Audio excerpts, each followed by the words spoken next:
আক্রমণে দেখা যায় প্রান্তিক আক্রমণে সুন্দরভাবে বলটি রেখেছিলেন। সেখান থেকে মধুসূদন মধ্যে মানুষ ক্যাপ্টেন মানুষ ঘোষ লক্ষ্য করে বানিয়েছেন। ছোট্ট ছোট্ট পাশে কিন্তু আগে যাবার চেষ্টা মানুষ ঘোষের টিম না, ডিফেন্স কিন্তু বল প্রতিহত করলেন।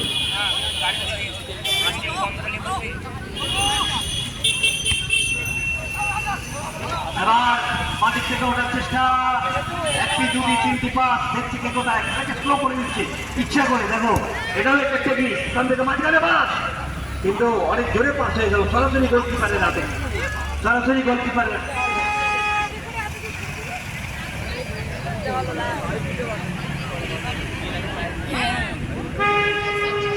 তারাদের একটি ছোট্ট প্লেয়ার সৌরভ সাদা ওখানে 50 টাকা কুড়িয়েতে আমাদের এখানে জমা দিয়ে গেল। ওকে অসংখ্য ধন্যবাদ, কারণ টাকা কুড়িয়ে ফিরে দেওয়ার লোক আজকাল অনেক কম। ছোট্ট ছেলে, চমৎকার, ভালো, তাদের প্রশংসা করতেই হয় মানুষের কথা। এটা সভাপতি জমারু ওখানে চলো গোলকিপার, গোলকিপার বল ধরেছে তো, সাবাস সাবাস গোলকিপার। মধু নন্দী লক্ষণ নন্দীকে টপকাতে পারছে না, কি দিনকাল এলো বাবা। চমৎকার হলি একবার মাঝ মাঠ অতিক্রান্ত গৌতম বাবু ওখানে বল দিতেই হবে না, ওখানে গেল না। ও আচ্ছা আচ্ছা, এই মাত্র আমাদের উত্তম বাবু, আমাদের এক্সপার্ট তিনি বললেন বয়োজ্যেষ্ঠদের খেলায় অফসাইডটা মাফ করে দেওয়া হচ্ছে। সেখানে অফসাইড নেই, কারো অফসাইড হওয়া হবে না। কেন আসতে হবে, দেখো হাত পা ভেঙে দিও না কেন করো। চমৎকার, খুব ভালো লাগছে। অতীত দিনের খেলোয়াড়রা মাঠে নেমেছে, নিশ্চিত আনন্দ লাগছে। মানব বাবু অধিনায়ক মোহন বাগানের এটা কি দেখলাম, এটা বয়স্কদের খেলা তো দেখছি না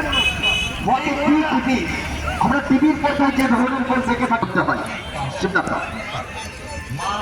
আবার আক্রমণের চেষ্টা, গৌতমদা পিছিয়ে পড়েছে এক করে, মানুষ দা এগিয়ে গেছে, দেখা যাক বল পরিশোধ হয় কিনা। আবার আক্রমণ, এবারেও কিন্তু গোলের শট এবং লক্ষণের হাতে। যে শটটি হয়েছিল সেই শটটি এখন যারা খেলছে তাদের পক্ষেও কঠিন শটটি। লক্ষণ অনেকদিন খেলা খেলছে, তাই তাদের আরো বেশি কঠিন। সদিক থেকে আক্রমণের চেষ্টা, আমরা বল চাইছি, বল চাই, এবার খেলার কাছে এই মাত্র খেলায় গোল পরিশোধ করলো ইস্টেন বল। খেলার ফলাফল খেলাটির জন্য খেলোয়াড়রা তৈরি থাকে সবাই।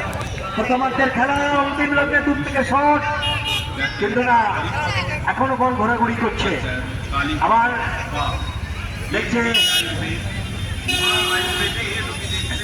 মাঠে অনেকটাই আরো কম, এরপরে আরো দ্বিতীয়ার্ধের খেলা আছে। চমৎকার, দুর্দান্ত ফুটবল, পুরনো দিনকে মনে করিয়ে দিচ্ছে আজকে। আবার বাড়ির থেকে আক্রমণ, অনেকটা জায়গা তৈরি করে, কিন্তু তার আগে গোলকিপার এগিয়ে এসে পায়ে করে বল সময় পায়ে বার করে দিয়েছে।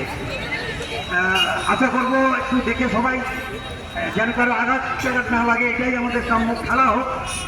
বল চলে গেল মাঠের বাইরে, বল চলে গেল মাঠের বাইরে।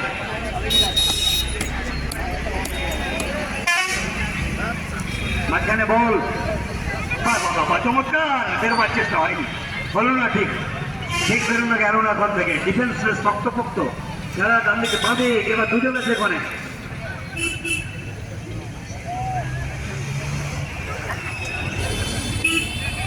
আবার বাঁ দিক থেকে ফাঁকা জায়গা, ওখান থেকে সেন্টার করবে না। হ্যাঁ সেন্টার, কি করলে বাবু, কে মারলেন ওটা, দারুণ হিট হয়েছিল একদম। লাল হলুদ এবং সবুজ মেরুন দুটি জার্সি মা আয়ুর্বেদিক সংস্থা থেকে দেওয়া হয়েছে।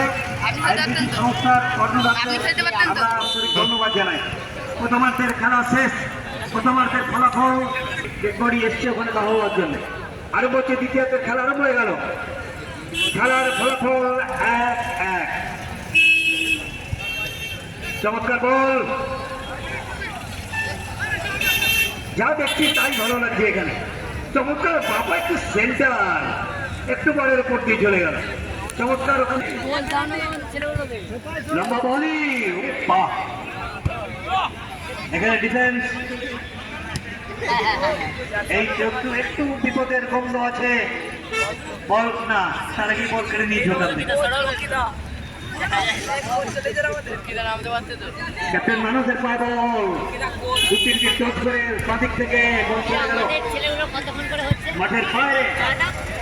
চলছে 40 সুস্থ ফুটবলারদের প্রীতি ফুটবল ম্যাচ। অধিনায়ক মানস এবং গৌতম বাবু দুজনেই খুশি, এক এক করে এখন খেলা ড্র। স্কুলে দু দলের খেলোয়াড়দের বলছে একদম লাইনের ধারে তৈরি, লালু বেরোবে আর তোমরা ঢুকবে। সবুজ মেরু লালু বেরিয়ে আসবে, তোমরা ঢুকবে। আলো কম, দ্বিতীয়ার্ধের খেলাটি আরম্ভ হবে। আক্রমণের চেষ্টা, বাহ চমৎকার! কি দেখছি এই বয়সে ফুটবল। ওখান থেকে পা পায়ে শট নেওয়ার চেষ্টা, বল চলে গেল মাঠের বাইরে, বল চলে গেল মাঠের বাইরে। গোল কিক।